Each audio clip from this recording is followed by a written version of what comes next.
Right, welcome along. This is ShrimpNet. I have no idea what episode. I'm utterly, completely useless. I just know that it's Tuesday, September the 17th when we're recording it, and you're probably listening to this before. Well, you actually got nearly a week to listen to this before the Fleetwood game, which is a bit strange for us because we usually come out on a Friday and listen before the Saturday game. So you've got loads of time, or watchers. So today we've got Charlie from the board. We've got obviously Hello. Joel, who's always here from the Shrimps. We've also got Ben from the Shrimps Trust, who's just been co-opted onto the boat, and he's just got a litany of jobs that he's got to do that he's going to tell us about, which sounds quite interesting actually. But start if you mean to go on, Ben. Welcome along. First thing we talk about is obviously last Saturday's game. Nothing really to mention, really, is there? Boring. Ref was all right. Got a point. Scored a few goals. Wasn't very exciting at all, was it? It was all right, that wasn't it? I mean, if you'd said to me before the game, there's going to be a sending off on the touchline, a sending off on the pitch, and 3 goals for both teams, I think you'd have been drinking something stronger than what we've been talking about. So, it was a big gin. It was what we needed to see. We saw lots of patterns of play, lots of different patterns of play. We saw exciting football. We saw engagement from fans, from stands to the pitch. We saw players understanding roles and getting involved in what their roles are on the pitch. We saw goals and commitment. So it was everything that I think every fan wanted to see at the Mazuma Stadium, and a good point, and possibly could have been more. Yeah, it was. It certainly was an eventful game, and looking at it, watching the highlights now for the first sort of like 30 minutes, I thought we were slightly the better side. Although Stuart Moore did make a good save in the first half an hour, but then after that, Stuart came into his own and really kept. And it probably was had his best game in a Morecambe shirt for a very long time, Stuart, because we wouldn't have got a point without him, Ben. Really. Yeah, he's I mean, even the mistakes have been touched on in prior games, but even those mistakes weren't necessarily, your generic goalkeeper mistakes where they fumble a ball or it goes underneath the body. They were a bad pass or X, Y, and Z. And actually his overall shot stopping, his positioning, his commanding of the box, his communication to the rest of the team has always maintained that good standard. So I never ever had any doubts about Stuart Moore, and I didn't when he had a couple of mistakes. So yeah, you're right. He absolutely showed everyone, or he reminded everyone what he's about, and it could have been much more than 3 goals to Colchester if it wasn't him in the middle of the net. And when we look at it, Charlie, we've been due, and I've alluded to it on that. I will continue to call it Twitter because first of all, I don't like Elon Musk, and it's X is a load of rubbish. But anyway, on the Twitter feed, I did actually point to the 2 mitigating factors in us getting a point were probably Stuart Moore and the performance of Callum Jones. And Callum Jones was absolutely, for the second home game running, was absolutely outstanding. And he's turned into a powerhouse midfielder, Charlie. Yeah, he was good 2-3 years ago when he was in League One. The Ipswich game, he came really impressed. Yeah, really good. And I mean, watched it back. Watched the highlights a few times in the last few days. I can't work out whether we actually deserve to win or not, because they could have actually scored in the last couple of minutes to make it 4-2. God knows how he missed. And we probably done more to win games in previous 5 than we actually did in that one, but we got away with a point. I think that last time we were on the pod, I said we need to beat Wigan to get some goals and get some confidence, and we need a couple of deflected goals to go in off the defence to go into top corner, and we'll get a result. So Mystic Meg, but the stats were good. Stuart Moore said, I don't know the exact circumstances, but he made a couple more mistakes. His place would be in danger from Harry Burgoyne, but he's been playing well. And then he played an absolute stormer on Saturday, but knocked Harry back a couple of pegs. A bit like snakes and ladders, isn't it, being a goalkeeper? He's gone up a ladder probably on Saturday. Very, very good. Great to see us come back. Callum's doing great, and just all around good performance. But we had a board meeting with Derek last week. He was like, "How do you feel getting on?" We're like, "We're doing really well." playing well. Women's good, team's good. Everyone seems happy, seems together, lots of togetherness, and all in all, we don't have 1 point. We deserve to have at least 7 or 8, I'd say. And that's not being biased. That's not being biased. Yeah, you're probably right in the fact that our performances have probably deserved more.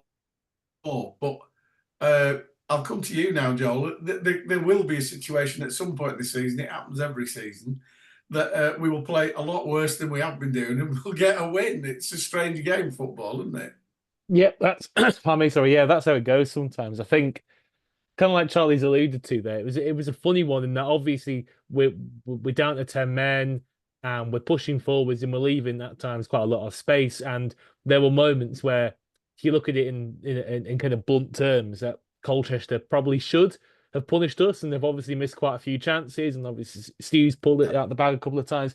But then you kind of take that into the kind of the kind of spirit we showed and the fact that we just kept on chugging away. And I don't think really for any sustained period of time in that second half we really got our heads completely down and just completely lost the plot. I thought after they came out the traps pretty quickly in the second half, I thought we kept plugging away pretty well. And even the third goal, it's on the break and it's come about a minute after Ben Tollitz had what looked like it could well have been a goal-bound shot blocked in the area. So it's a funny one where, yeah, because of the circumstances, Colchester have more chances. But if you take into account the circumstances going to mitigate, I think we were very much worth the point. And yeah, it's funny because when you're down to 10 men, it's always a challenge, and you have to take that into account. I thought Colchester, to be quite frank, I thought they were arrogant, really, really arrogant in that second half. And look, you're 3-1 up against 10 men. All credit to the team that's come back from 10 men, but part of it will be the team that's been ahead 2 goals, somewhat throwing it away. I thought their finishing was a bit lazy. They were just kind of hammering shots rather than really placing them and trying to find the corners.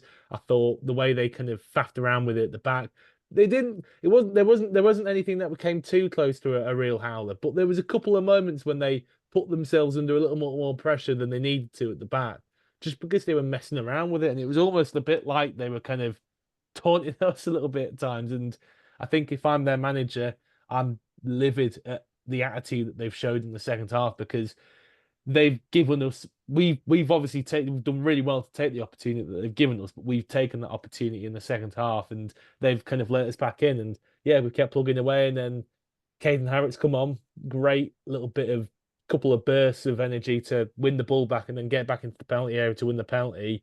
And then Callum Jones converts it, you get that little bit of momentum. And when Harry Anderson puts that ball over from not too far out, it felt almost inevitable that we were going to get the equaliser. Yeah, it was funny because I think I posted on your thread on Twitter that my gran would have put that in, and I think she probably would. But he was like you say, he just took it as like, oh, I'll put this high into the cut. Oh, I'll put it over, which tickled me. But I do tend to agree with you, and I'll come back to you now, Ben. It was a strange second half in the fact that their 2 strikers who were causing us all sorts of problems at 3-1, they took them both off as if that's it, game over. They brought Tom Hopper on, who's a completely different. He's not an in-behind player. He's very much a target man. So it was obviously they were settling for what they had, and yet Danny Granger being the temporary manager while Derek was indisposed, shall we say. Danny Granger, he obviously was speaking to the gaffer, and they brought fresh legs on, and Jordan Slew and Marcus Dackers made more impact than their subs did. And I think that's what you're alluding to there, certainly, Joel, is the fact that they were thinking, right, that's it, the game's over. And we weren't thinking that. We were thinking, well, let's put fresh legs on. We'll give it a go. And it worked, Ben, and it was lovely to see. I think that goes back to what you were saying about, Derek being happy with the squad. There's clearly enough players in the 15 that go to the match day, or however many it is now, that are on the bench. There's enough players and the right players on that bench that can come off the bench either half time, 60, 70 minutes in, and make an impact. I've been one that I've been as much of a Jordan Slew fanboy as the next person, who isn't, but I genuinely feel he has got a real skill set when coming off the bench to be able to affect a match. And it's difficult, isn't it? Because you talk about like super subs and stuff like that, and there's almost like a negative connotation to it. And I just don't buy that. I think if you can come off only having 30 minutes to affect a game and can either score a goal, make an assist, change the shape, put the opposition on the back foot, I think that's a massive attribute for a player to have. So, if on the Jordan Slew front, if I'm him, and it's easy for me to say, I'd be buzzing with that tag, because he came on, and although he didn't score a goal, his impact's clear. His strength is something like we've not seen. He's arguably stronger than a certain Cole Stockton. He's quicker than a certain Cole Stockton. He's probably quicker than most players. So to have him come on amongst others that did come on, there is actually a really decent squad there. And just a final point, we mentioned about how things have been going well, and perhaps we've just not quite had the rub of the green. Well, that just backs into it, doesn't it?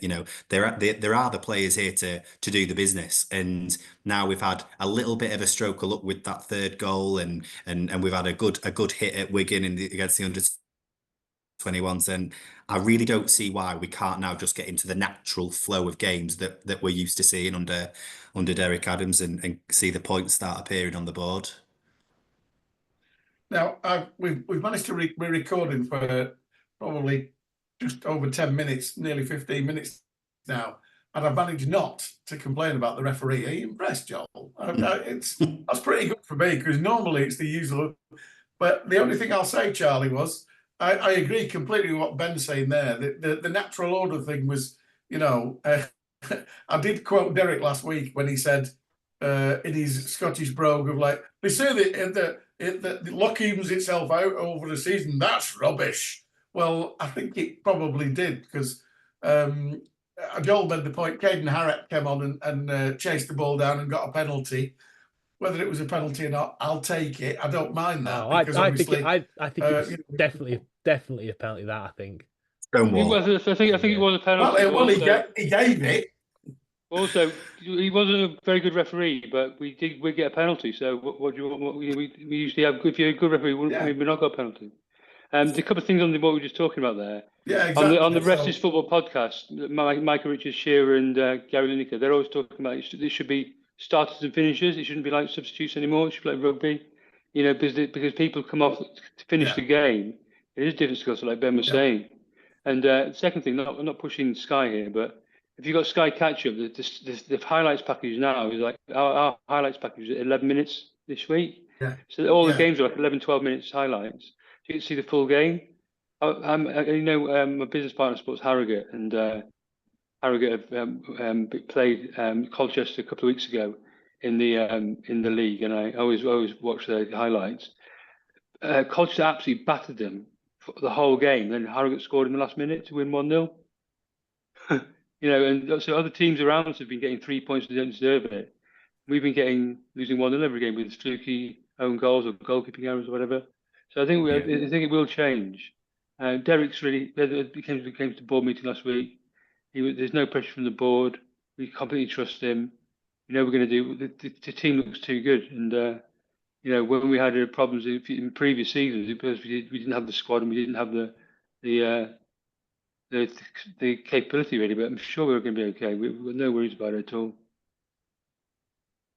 And Joel, it's an interesting comparison with 12 months ago, because we had a very, very good start under Derek 12 months ago, but and put us in a position where Stuart Moore got injured. We had a disappointing defeat at Barrow, and sort of things sort of fell apart around Christmas time when everybody lost all the loan players going back, wouldn't it? All the loan players went back. I know we had to start again. We did well, but it was sort of a honeymoon period ran out, didn't it? But Derek was saying that he's happy with less low knees, more maturity, more miles on the clock, and we were in a better position. And with the ownership issue going on, rumbling on, I think everyone will be happy with a mid-table finish surely this season. And I know we want to try and get promoted, but the reality is, if we start like this and carry on up the table to bottom of the top half, I think everyone would be happy, wouldn't they? In all honesty. Well, to be honest, we both myself and Joel predicted a 12th place finish last season. If we had 3 points deducted, we'd have been 12th. So we were happy with that, Joel, weren't we? Yeah. But to make the point, the season last season was it's sort of like topsy turvy because we lost obviously some really good players. Obviously, JJ getting injured, Stuart Moore getting injured, losing Tom Bloxham, losing Michael Mellon. James Connolly went back. It was like all these people who came in and made such a difference, and then all of a sudden, Derek left, Jed came in. We were looking at a threadbare squad, and it was a bit of a, shall we say, a strange ending to a season. Now we've had a strange start to the season, but the one thing you can see is that there is a team there, and that's the difference. Like Charlie's just made the point there. The only person who's going to get recalled, if at all, is going to be Callum Jones. Everybody else, they're ours. So with the way we're playing, even though we are rock bottom with a point, it's still been a pretty good start given the 15-player signing, etc., etc. Yeah, and I think when you look at last season as well, I think you got to remember Michael Mellon is, I'd say, the best finisher I've ever seen in a Morecambe shirt. And when you've got somebody who needs that little of an opening to score a goal, it is quite helpful even when you aren't creating that many chances. Now that's not a slight against the strikers that we currently have. I'm just saying that Michael Mellon is just so far above, to be quite frank, what any team in League Two is usually going to get. So I think that's one thing to take into account. We've also had Adam Mayer, who we've sold for 350 grand in January. So we had some cracking players, no doubt, at the start of last season. But this season, it's a very different side. I think it's probably a bit more organised. It's full of a bit more know-how. But it's just a bit of a shame, really. We haven't quite really had the opportunity to see those characteristics really in action because we've not had a lead to hold on to. But I think probably against Colchester on Saturday, we did see some of those kind of more grisly, kind of sturdy characteristics shining through in the side, in that they never really gave up. And I thought Jan Songa was quite a good example of it. I thought, to be quite frank, he had a pretty torrid first half on Saturday, and then obviously we go 3-1 behind, and then we've moved him into midfield, and it's almost like at 3-1 down with a bit of inspiring to do, he had this kind of second wind, and I thought from around the start of the second half until he went off, he was absolutely magnificent and just ran himself into the ground, mopping up balls, moving the ball on, and then he absolutely ran it. It was almost like he kind of picked the side up when we were 3-1 down and didn't let the standards drop. And obviously he's come off and Harrick's come on. Just on the penalty quickly, I think for me it was definitely a penalty. I think you can tell. I always think, look at the players' reactions, and Woodyard just stood there with his hands in his head because he knows he's tried. He's been a little bit casual on the ball. Harrick's coming a little bit quicker than he's thought he's going to, and he's had a swipe at it, and Carrick's just nicked his leg in front. And look, it's not like a awful, disgusting foul, but it's clever from Harrick, but it's a penalty. And then I think we've just shown great spirit, and like you say, it's a good side. I think I was having a quick little look through some nerdy little numbers there, and it's only 6 games into the season. You don't want to read too much into these things, and I think we are still just about getting there with kind of converting good positions into proper chances. But I was looking at touches in the opposition box and crosses into the area, and we're around mid-table for those kinds of numbers. So we are.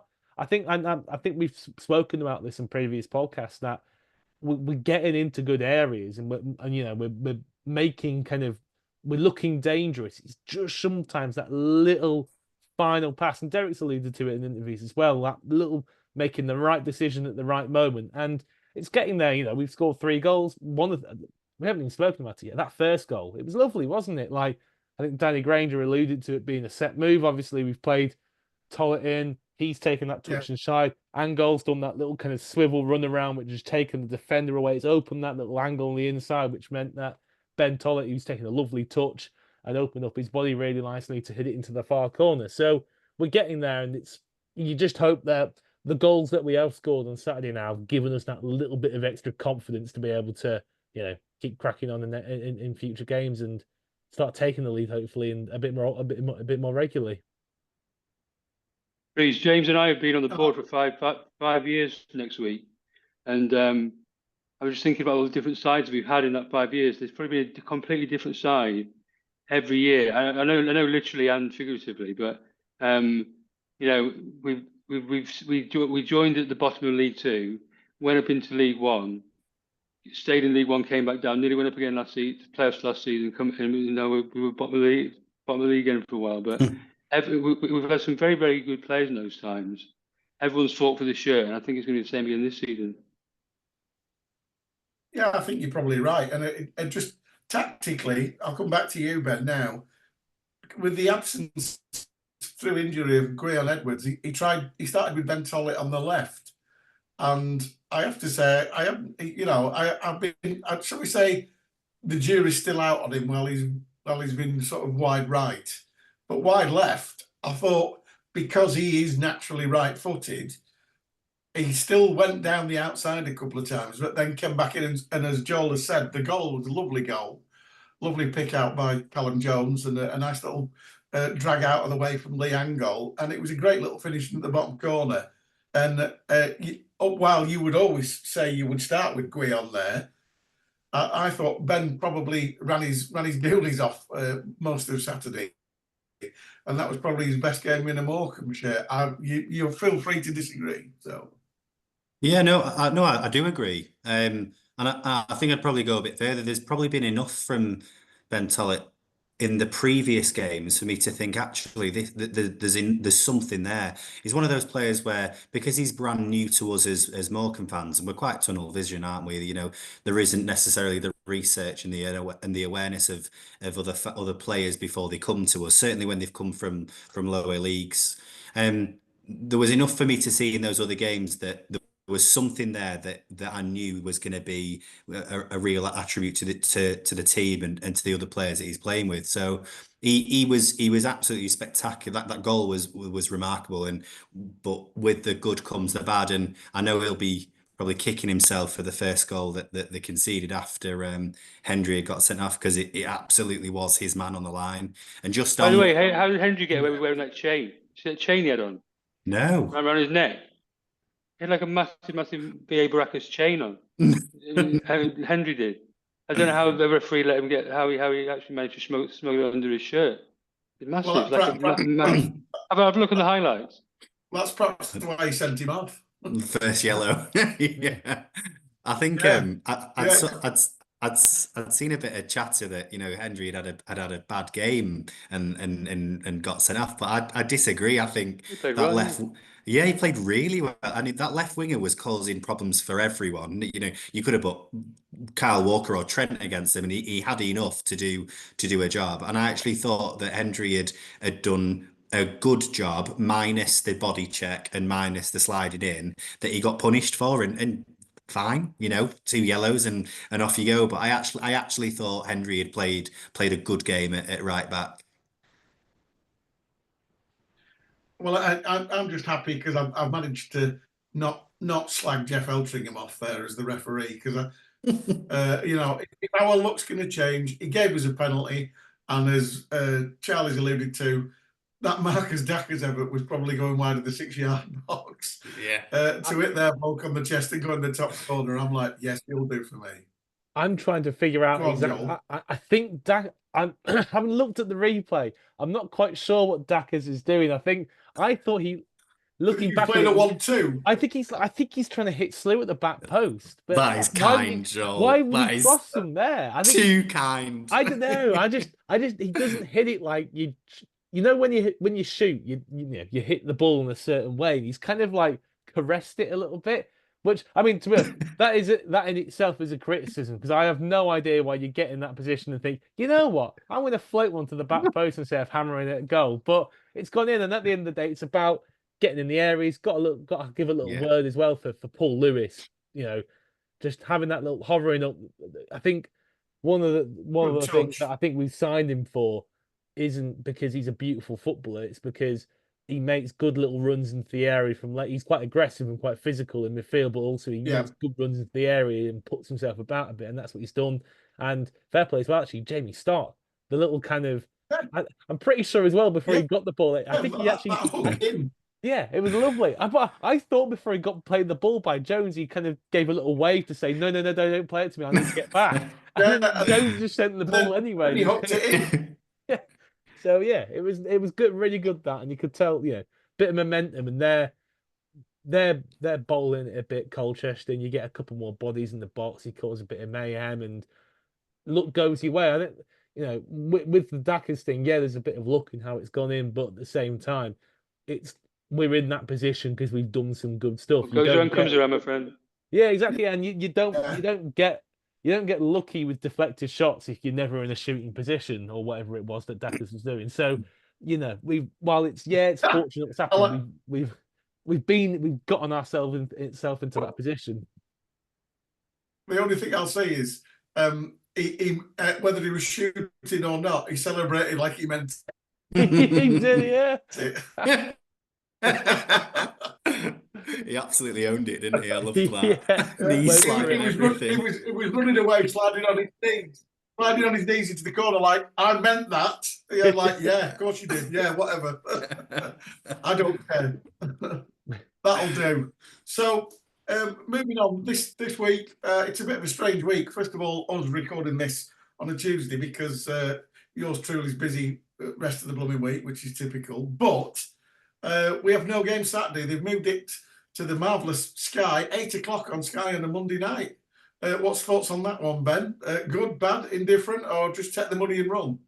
Oh, it's not ideal, is it? If I'm being completely honest, I want to go there on a Saturday afternoon at 3 o'clock with my son and relive that moment when Cole Stockton belted him from halfway, and I can lob Toby, who's 9 years old, about 4 or 5 meters up in the air at the top of the stand, and 8 o'clock on a Monday night is just going to be too late for him. And I think we'll see probably with the numbers as well that are at the stadium that there just is not going to be the amount of people there that are representative of how much of a big game it is and how much of a good local derby it is. It's a shame, and it'll affect the atmosphere. And I'm happy to put my hat on that. I just don't like it. What songs that remind you of when that goal goes in? Titanic on the thing on YouTube. The video, yeah. Goals scored to the Titanic theme. I think I made that. And he launches it, he goes, Brilliant, absolutely brilliant. Yeah, I'm with you on that one, Ben. I think it is.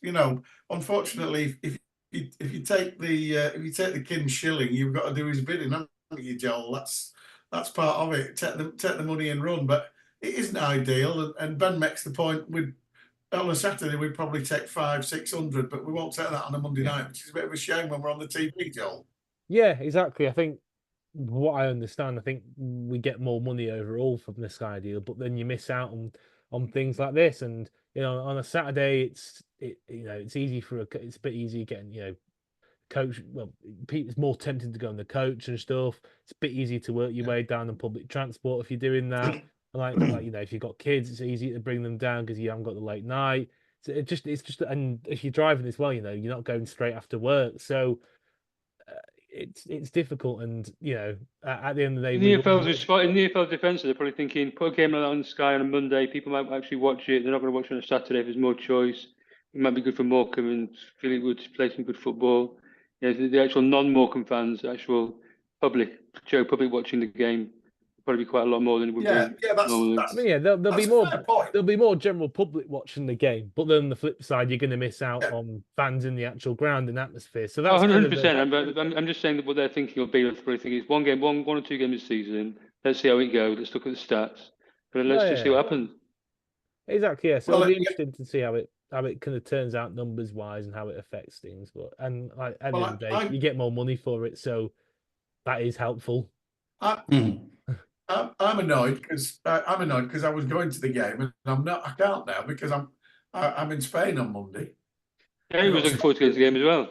I'm a bit gutted, but I'm hoping that I'll be able to catch the game in some bar in Spain because obviously they always have Sky Sports on. But I think it's the only game on Sky Sports on Monday too. I think it's the only game that night. It's not competing with the Prem game, so you probably will be able to catch it in Spain. Yeah, we could be watching on Sky as well, which would be good. So I'm going to run a book. I'm going to run a book. If I can find a bar with it on, I'm going to run a book on either the Sky summariser, the guy in the studio, or the commentator to use the phrase Lancashire hot pot. Or shrimpers. Oh, shrimpers. Oh yeah, shrimpers. Yes, yeah. God Army and shrimpers. Yeah, probably. Yeah, shrimpers. Yeah. You're right, but it's an interesting fixture. From the point of view as we've got a bit of history there, Ben, as you've already mentioned. But obviously, Charlie Adam doing a fairly decent job there. They've got some really good players, and obviously they beat Carlisle on Saturday with possibly my favourite player that I've seen in League Two, who I still think is far too good for League Two, bagging 2 of the goals, and that's Danny Mayer, who's started at Bury and had some time at Plymouth, and he's just every team he plays for says he's a lazy get, but I'd have that lazy get in my team every time because he's a good player. And there'll be a tough nut to crack at home because they've had a pretty decent start. They've had 2 wins, 2 draws, and it's one of them where, yes, we're improving, but we need to get something in the game with Notts County and Aki and what have you, and Bradford coming up. Yeah, I mean you've got to play everyone, haven't you? And when we went to Walsall away, we didn't really know what we're gonna make of that, and we thought, they're gonna be very, very top of the league, and we're going to get battered. And actually, that was a close fought game, and this might be the same, or we might come away with 3 points and have a really jolly evening and be laughing our heads off. But who knows? I think you're right. Fleetwood have started well, but no team is going to have an entire season, or very few teams are going to have an entire season where they don't lose to someone that they're expecting to be, or they don't go on a run of games where they weren't expecting to do really well. And we have had a difficult start in terms of fixture wise to the season, and it doesn't particularly get much easier for a while. But there's nothing about that fixture that makes me think we've got anything to be fearful of. Granted, we've got to be respectful of who the manager is and what players they've got and how they're doing, but why not? Why can't we go there and cause an upset and just have a bit of a riot? Why not? Well, if somebody scores from their own half, I'll take it. Yeah. But I can't see that happening again, but you never know. Joel, are you making the way there from Manchester, or are you watching it on the telly?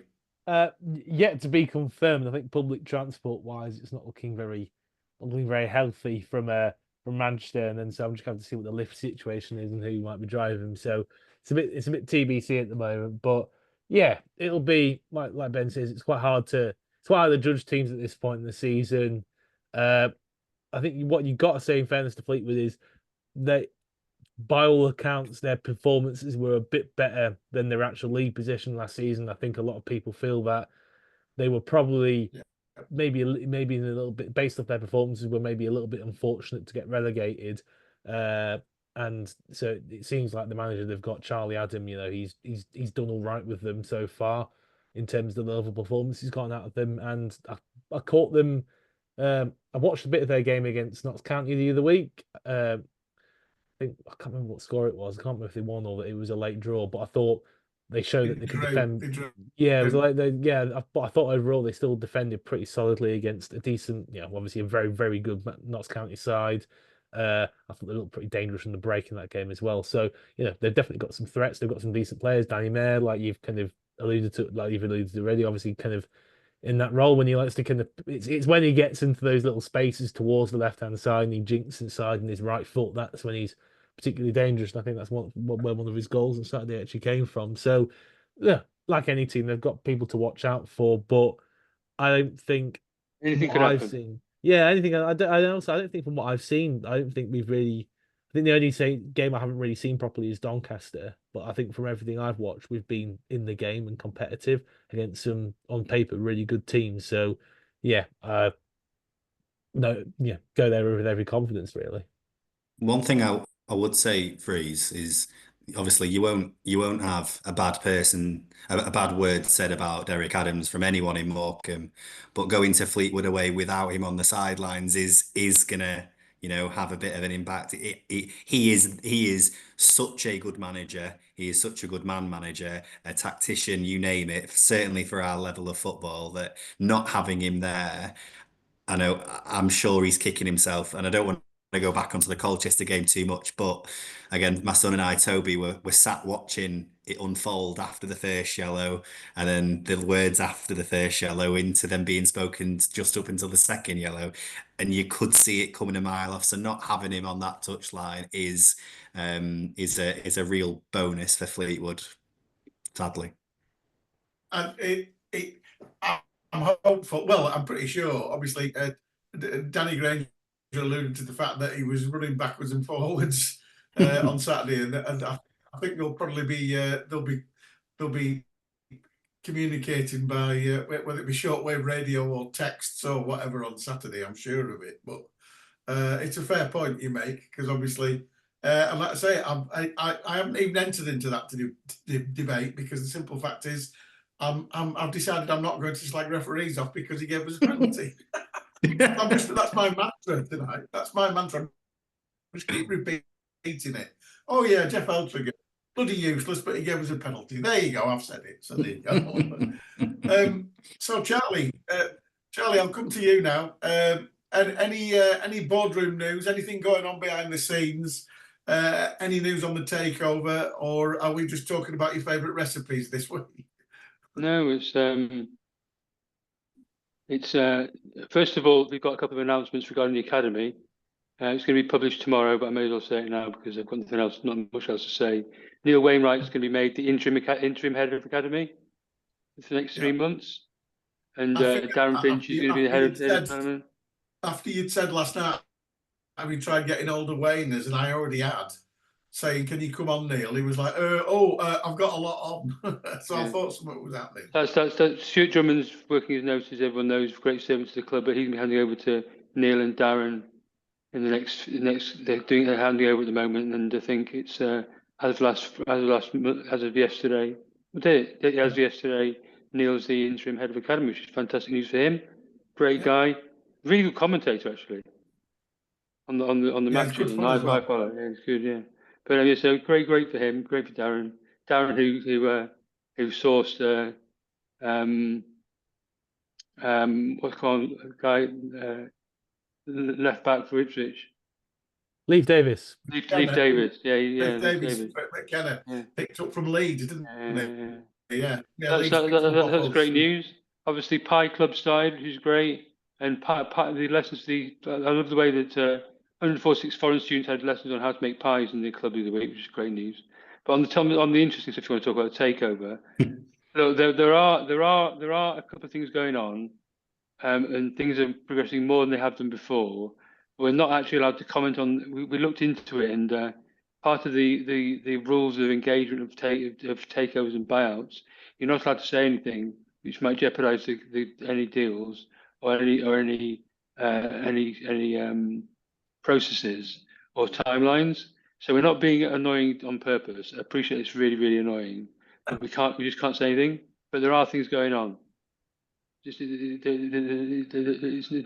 nothing going on. There are things going on. We just can't talk about them.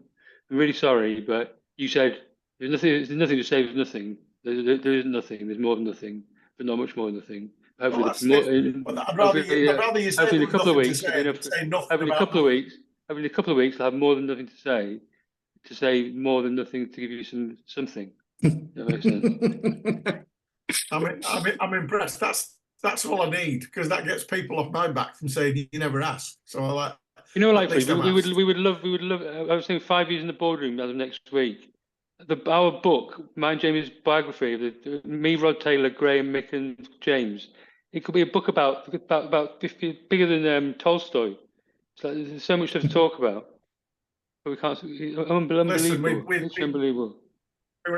We were having this discussion the other week in the fact that somebody had put on Facebook pictures of the fanzines, and obviously I was sort of editor of Corpus Christi, and there was a one called Going Up, and Mick Dennison did his, which was Martin Shaw who put it up actually, and he used to do that fanzine, and we did Corpus Christi, myself, Glenn, and Simon, and obviously Mick Dennison did Gazette de la Shrimp, and I think it was Posh that made the point, saying no point in writing a fanzine anymore, because you couldn't make up what's happened to the club over the last 10 years with a bloke wanting to take over the club last 5 years. Slept under the stairs at the Midland and wanted to open an underwater casino. A Brazilian with no money who came in and tried to buy the club. It was like you couldn't make it up, and I was like, yeah, you're right. It's madness, isn't it? So you've seen it from the inside. So I shall look forward to the expose on that. The only thing is that we obviously made loads of traction in the first 2-3 years. Came to League One, made loads of really good things. The women's football, the academy, the Shrimps Trust, all the stuff. But we've just been hamstrung in the last 18 months because of this sale. It's been really frustrating. I think we could have done a lot more, but it's sort of nothing we can do about it, really. So we'll move on. And obviously, Ben and Joel, you had an interesting Sunday, I understand. Well, Ben had an interesting Sunday. Joel had half an interesting Sunday. Talk us through it. Yeah, sorry. My excuse was Sunday trains getting up to Morecambe, but yeah, on Sunday we had a strategy day. So obviously, as I mentioned before, Tanya Ellsworth's taken over as chair of the trust, and it's been really good having her on board, taking that role. She's got quite a clear idea of how she wants to kind of move the trust forward, and we're kind of putting into place certain kind of procedures and kind of like various organizational administrative kind of structures in place that'll help us move forward as a trust and be able to kind of react to things and progress projects in a bit more of a efficient and effective manner than we have before. So I think Sunday was about kind of going through those processes, getting things set up, getting us all on board, understanding all our different roles and what we were kind of looking and what our objectives might be for the next year and who was going to be taking responsibility for what. So it was a lot of information to take on board on a Sunday. Don't get me wrong, but it was definitely a really constructive, definitely a really constructive day. And Ben, you've ended up. How do I put this? Were you shoehorned into these taking on the FSA etc. positions, or did you actually? Everybody else say who wants to do it? Take one step forward, and everybody else took a step back. What happened? No, do you know what? It was good actually, because in the summer before the season had started and before the election took place, that's what it was this year. It was an election process, which was really good. It shows how many people were keen to join. Yeah, Tanya got in touch and said that, you know, put a plan for the trust forward and asked whether or not I'd be interested, and I absolutely was. So yeah, Tanya asked me to be the lead for the Football Supporters Association and the Football Governance Bill. So that probably means not a lot to quite a lot of people, because it didn't to me for, you know, up until the last 6 months. But basically the Football Supporters Association has got a huge amount of traction. It's got a huge network of trusts associated with it that we as the Shrimps Trust can learn from and you know, collaborate with. So that's half of my role is going to be ensuring that we are in constant dialogue with the FSA and the trusts associated, so we can learn about their processes and what impact they're having on the fans that they represent. So that is genuinely really exciting. And the one that's probably a bit more topical at the moment on the other half of my responsibilities is going to be for the Football Governance Bill. And as we know, that was you know, really progressing very well, and then there was an election called, so it was very much just halted. It had to stop until the new government was formed. And what we have an idea to do is we want to ensure that the Football Governance Bill, that the FGB is representing everyone that it needs to, and that can be, you know, the local fan, that can be trusts, all football organisations, the football club. And there's a lot of parties involved in that, and that is going to need us to be talking to everyone involved, from the local MP to the fan next door. And I can't go into too much detail yet, because there will be some posts orchestrated by Joel about our progress. But all I can say is that a lot of the actions that we need to take to ensure that we're representing the Shrimps Trust and the Morecambe community are already in motion. And if what we want to happen happens, and we have the impact that we want to, then it'll be it will be helping a national impact. It won't just be for us as a local community. So that's really exciting as well. So it was interesting that we had 2 elections. There was the one about the government, and then the really important one, getting Tanya in charge of the Shrimps Trust, which obviously we didn't go national on that one, but it looks like. So I'm expecting you two to be, shall we say, if you want to show us the whip marks on your back that Tanya was wielding on Sunday, because I know she is a force of nature, is Tanya, isn't she? But obviously a force for good, because she absolutely loves her sport, and absolutely loves Morecambe Football Club. But she loves the cricket. She is an absolute force of nature. So it's no surprise that she had you whipped into shape before you even agreed to it, Ben. Do you know what? Tanya's been absolutely brilliant. Genuinely, I'm not just saying that. She has been brilliant. She's been very, very transparent with us. And I can absolutely guarantee that all trust members, you're going to get transparency. You're going to know everything that you can know, and you're going to be updated as much as you possibly can be. And one thing that I really bought into with Tanya was that the Shrimps Trust has been there when things have been really bad. Really bad.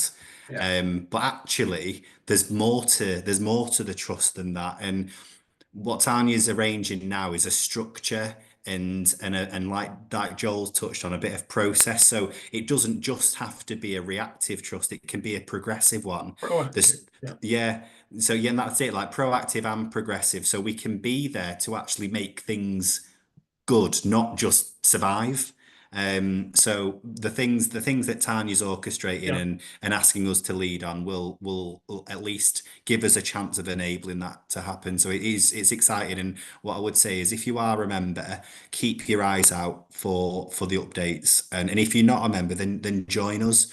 Whether things are good or things are bad, the trust is got more clout, and it's got more power, strength, and a whole if we all do this together. And we welcome your ideas. If you've got ideas, whether you think it's silly, stupid, or anything in between, email us, talk to us, because you've got people there that will now listen. So do it, talk to us. And I think that's a fair point. As we finally finish off, Joel, from that point of view, obviously you've done so much in the short time that you've been set up, and obviously me as a member, you can see the difference it can make, and even down to being, I know we say this every week, but being asked to travel to away games, which obviously Fleetwood on a Monday night sort of cocked that up, hasn't it, really? But these things you're putting in place, they are all positives, aren't they? No, yeah, definitely. And like Ben's kind of said, it's important to not only be firefighting, but also being trying to set up progressive things and make sure that we can run things consistently. And obviously, like you've mentioned, good reminder to advertise coach travel for Monday to Fleetwood. Actually, to be honest, out of all the games to get coach travel for, this is probably one of the better ones, because it's a Monday night. You've just finished work. Do you really want to be driving yourself down to Fleetwood after 8 hours on your job? No, you don't. You'd rather jump on the coach with the trust. So I think it's 16 quid for members and 19 quid for non-members. So if you are interested in joining on the coach, obviously just go on our socials. We've got links up there. I'll go on our website, and you'll be able to go through there. But yeah, in terms of general trust activity, we're definitely moving towards a place where hopefully we can generally, work proactively in the kind of with a variety of projects, and not just be firefighting. I think,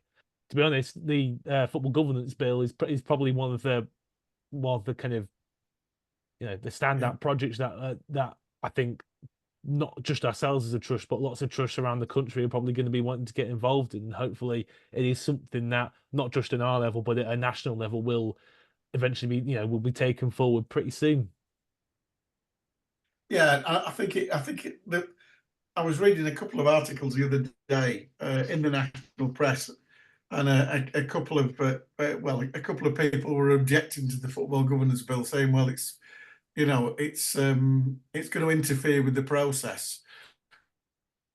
And really, owners don't need this sort of interference, etc. But you look at the state of some of the football clubs and overspending and etc. And and I've said it before in the fact that my wife has a season ticket now. This is her 4th season as a season ticket holder, and she has no interest in football whatsoever, but she loves watching Morecambe because they're normal people playing for Morecambe with houses and children and mortgages, not Lamborghinis and a supermodel as a girlfriend. This is football you can touch, and I think that's important. That part of the game is actually, kept in check, because there are too many people out there, and we've seen it 1,000 times, where somebody takes over a non-league club, and the only reason they want to take them over is because they want to sell the land for housing or for whatever, and they just make profit out of it, close the club down, and off they go. And I think the football governance bill can help with that, and I hope it does, but we shall see. Anyway, I've wobbled on. This has been ShrimpNet. We're here very, very early this week, and obviously we're not playing until next Monday, so it seems like 1,000 years off. As I've alluded to, I will be in Spain all next week, so I don't know if we're going to do one next week, because I've got a football tournament on Thursday and Friday, so I can't see me be able to do it on Thursday and Friday, unfortunately. So it may well be that after we've gone to Fleetwood and dumped them and done Notts County, we'll be back the week after. But there you go. But thanks for listening or watching. Thanks for coming on, Ben. Good luck with the new role. Thank you very much. Yeah, cheers for having me. It's I'll update you when I can. Yeah, do. And Charlie, brilliant to have you on as always. I keep getting the updates with the golf, so you're obviously doing well. Yeah, but Wentworth this week is going to be good. We've got to get. He should be a professional golfer, really, and obviously the continuing travails of not having a B-bus network that gets Joel to home games. This is something that you need to message Andy Burnham about, Joel. And yeah, take me. Hopefully that's then the B network into North Lancashire. That might be a bit ambitious, but we'll see. Yeah, but if you get to Preston, it'd be a start, wouldn't it? It would help. It would help. Right. Thanks for listening and watching. Join us again. Join us again maybe next week, maybe the week after. Thanks. I hope you've enjoyed it. See you later.